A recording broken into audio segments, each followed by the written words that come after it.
Hello student, success coaching classes में आपका स्वागत है। तो आज हम लोग डिस्कस करने वाले हैं क्लास 10th का हिंदी, जो आपका 18 फरवरी को आपको फाइनल एग्जाम होने वाला है 2025 के लिए। उसके लिए मोस्ट इंपॉर्टेंट आपको क्वेश्चन इस वीडियो में होने वाला है, इसलिए वीडियो को स्किप बिल्कुल ना करें। बहुत ही ज़्यादा इंपॉर्टेंट क्वेश्चन होने वाला है। देखिए, सबसे पहला हमारा क्या है, इसको आप एक स्क्रीनशॉट ले लीजिए। इस गद्यांश को आप आराम से पढ़ लीजिएगा पूरा अच्छा से शांतिपूर्वक। उसके बाद आपको इसका चलिए हम लोग आपको क्वेश्चन देखने वाले हैं। जो इसमें सबसे पहला क्वेश्चन क्या बोल रहा है, हम किसके ऋणी हैं। तो याद रखिएगा, हम मातृभूमि के ऋणी हैं। आगे देखिए, मनुष्य की श्रेष्ठता की क्वेश्चन मार्क। तो याद रखिएगा, मनुष्य की श्रेष्ठता की गिरकर उठकर बड़े होते हैं। ठीक है, याद रखिएगा, हमारा ऑप्शन नंबर सी हो जाएगा। आगे देखते हैं इसको आंसर कहाँ मिलेगा, आप पैसेज को पढ़िएगा, उसी में सब आपका आंसर मिल जाएगा। आगे देखिए, तीसरा सवाल यहाँ क्या बोल रहा है, हमारा भरण पोषण किसके द्वारा होता है। तो याद रखिएगा, धरती माँ के द्वारा दिए गए अन्न से हम लोग का भरण पोषण होता है। आगे देखते हैं नेक्स्ट सवाल हमारा क्वेश्चन नंबर 4 क्या बोल रहा है, देश की उन्नति के लिए हम क्या करें। हम देश की उन्नति के लिए क्या करें। तो याद रखिएगा, सभी के समता और सहृदयता का पाठ पढ़ाएं और पढ़ें। देश प्रेम क्या है। तो याद रखिएगा, जो हमारा देश प्रेम है वो देश के प्रति रीति रिवाजों को निभाना और विभिन्न धर्मों को सम्मान करना। आगे देखिए, फिर हमारे पास एक पद्यांश है, उसको भी आप स्क्रीनशॉट ले सकते हैं। स्क्रीनशॉट लेने के बाद इसको पूरा स्क्रीनशॉट ले लीजिएगा। उसके बाद हमारा चलिए क्वेश्चन नंबर 6 में हम लोग आते हैं।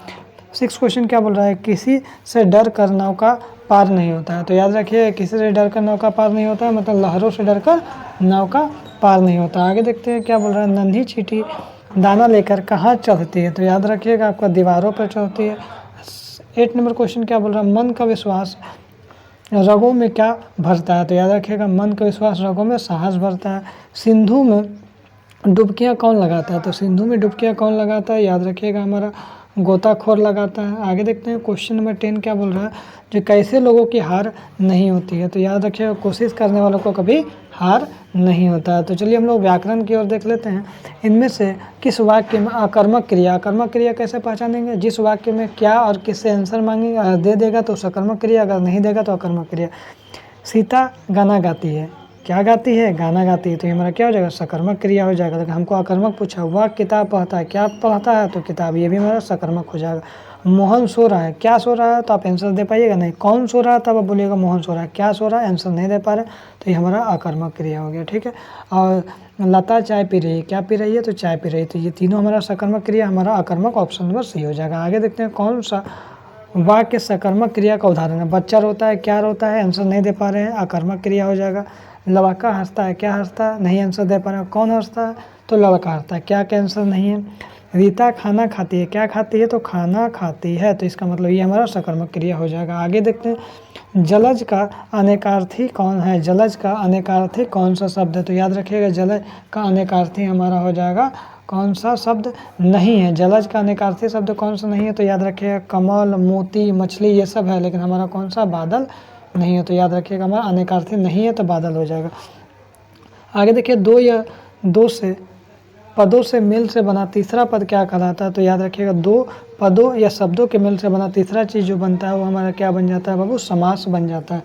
आगे देखिए, प्रतिदिन कौन सा समास है। एग्जाम के लिए समास से क्वेश्चन जरूर आता है, तो ये हमारा अव्ययभाव समास हो जाएगा। नीला है जो कंठ, नीलकंठ, या किस प्रकार का समास है। तो याद रखिएगा, हमारा ऑप्शन नंबर हो जाएगा बहुव्रीहि समास हो जाएगा। क्या हो जाएगा, बहुव्रीहि समास हो जाएगा। आगे देखिए, जब वर्षा होती है तब मोर नाचने लगता है। रचना के आधार पर वाक्य के भेद बताइए। तो ज से, जब से, जोकि से, इस तरह से रहेगा तो हमारा क्या होगा, मिश्र वाक्य हो जाएगा। जिस वाक्य में कर्ता के काम को प्रधानता दी जाती है उसे कौन सा वाच्य कहते हैं। तो कर्ता के कार्य का प्रधानता दिया जाएगा तो हमारा कौन सा हो जाएगा, कर्तावाच्य हो जाएगा। बालक चांद देख रहा है, तो चांद की ओर देख रहा है, तो हमारा ऑप्शन नंबर क्या हो जाएगा, ए हो जाएगा, क्योंकि यहाँ पर सूटेबल शब्द भरना है। आगे क्या बोल रहे हैं, निम्न में से कौन सा शब्द समुच्च बोधक अवयव शब्द है। तो याद रखिएगा आपका कौन सा है। तो याद रखिएगा, हमारा ऑप्शन नंबर हो जाएगा आपका अथवा हो जाएगा। आगे देखते हैं क्वेश्चन नंबर 21 क्या बोल रहा है। अब देखिए, 21 से लेकर 24 के लिए आपको एक गद्यांश दिया, इसको आपको अच्छा से रीड कर लेना है। उसके बाद क्या बोल रहा है, यह पद के रचयिता कौन है। तो यह पद के जो रचयिता कौन है आपको बताना है। तो हमारा ऑप्शन नंबर डी सूरदास हो जाएगा। गोपियाँ किसकी अन्याय भक्त थी। तो याद रखिएगा, हमारा कृष्ण की। पुरीन पात का क्या अर्थ निकलता है। तो याद रखिएगा, कमल का पत्ता निकलता है।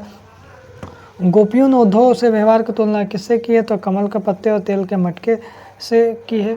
आगे देखते हैं क्वेश्चन नंबर 25 क्या बोल रहा है, किस महीने में चारों तरफ हरियाली छा जाती है और अट नहीं रही है कविता के आधार पर बताइए। तो याद रखिएगा आपका इसका राइट आंसर हो जाएगा आपका फागुन महीना। उत्साह और अट नहीं रही है, इन दोनों कविताओं में कवि कौन है? तो याद रखिएगा दोनों कविताओं में जो कवि है वो कौन है? तो याद रखिएगा सूर्यकांत त्रिपाठी निराला हो जाएगा। आगे देखिए, किसकी मुस्कान इतनी मोहक है कि मुर्दे में भी जान डाल देती हैं? तो याद रखिएगा आपका नन्हे शिशु की। ऑप्शन नंबर सी इसका बिल्कुल राइट आंसर हो जाएगा। आगे देखिए, फसल कविता का अनुसार बताएं कि फसल किनका बदला हुआ रूप है? तो याद रखिएगा आपका सूर्य की किरणों का बदला हुआ रूप है। आगे देखते हैं 29 नंबर में, देखिएगा गद्यांश से इसको अच्छा सा आप रीड करिएगा, रीड करने के बाद ही आप आगे क्वेश्चन को लगाइएगा।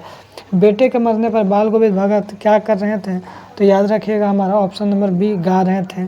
भगत जी का बेटा कैसा था? सुस्त और बोधा सा बेटा था। आगे देखिए, भगत जी की पतोहू कैसी थी? तो याद रखिएगा आपका जो उसका पतोहू के बारे में, सुभग और सुशील होने के साथ ही घर का पूरी प्रबंधिका संभालती थी। बोधा का अर्थ क्या निकलता है? तो बोधा का अर्थ निकलता है कम बुद्धि वाला। आगे देखते हैं, और निम्नलिखित प्रश्नों को सही विकल्प दीजिए। क्वेश्चन आंसर से आपका है ऑब्जेक्टिव। नेताजी के चश्मा पाठ में पान वाला किस तरह का व्यक्ति था? तो याद रखिएगा पान वाला जो हमारा था एक मोटा, हंसमुख और खुशमिजाज व्यक्ति था। आगे देखते हैं 34 क्या बोल रहा है, नेताजी के चश्मा पाठ में नेताजी की प्रतिमा किस चीज़ की बनी थी? तो याद रखिएगा संगमरमर पत्थर की बनी थी। आगे देखते हैं क्वेश्चन नंबर 35 क्या बोल रहा है, नेताजी की मूर्ति पर चश्मा कौन बदलता था? तो याद रखिएगा कैप्टन बदलता था। नेताजी का चश्मा पाठ के लेखक कौन है? तो याद रखिएगा स्वयं प्रकाश है। कौन है? स्वयं प्रकाश। आगे देखते हैं 37 हमारा क्या बोल रहा है, इसके लिए फिर एक आपका गद्यांश है, उसको आपको रीड करना है, रीड करने के बाद ही आपको क्वेश्चन को लगाना है। तो प्रस्तुत गद्यांश किस प्रकार या किस पाठ से लिया गया है? तो याद रखिएगा आपको कौन सा पाठ से, माता का आंचल है। लेखक क्या खेलते हैं? तो याद रखिएगा हमारा ऑप्शन नंबर आपका सी नाटक हो जाएगा। इस गद्यांश में किस मेले की चर्चा की गई है? तो याद रखिएगा ददरी का मेला का चर्चा किया जाता है। अरहरी किसे कहते हैं? अरहर दाल को कहते हैं। तो ये हमारा इंपॉर्टेंट जितना क्वेश्चन था सभी क्वेश्चन बता दिए। तो यदि हमारा वीडियो आपको अच्छा लगे तो लाइक शेयर सब्सक्राइब जरूर करें। फिर मिलते हैं नेक्स्ट वीडियो में। Thank you so much.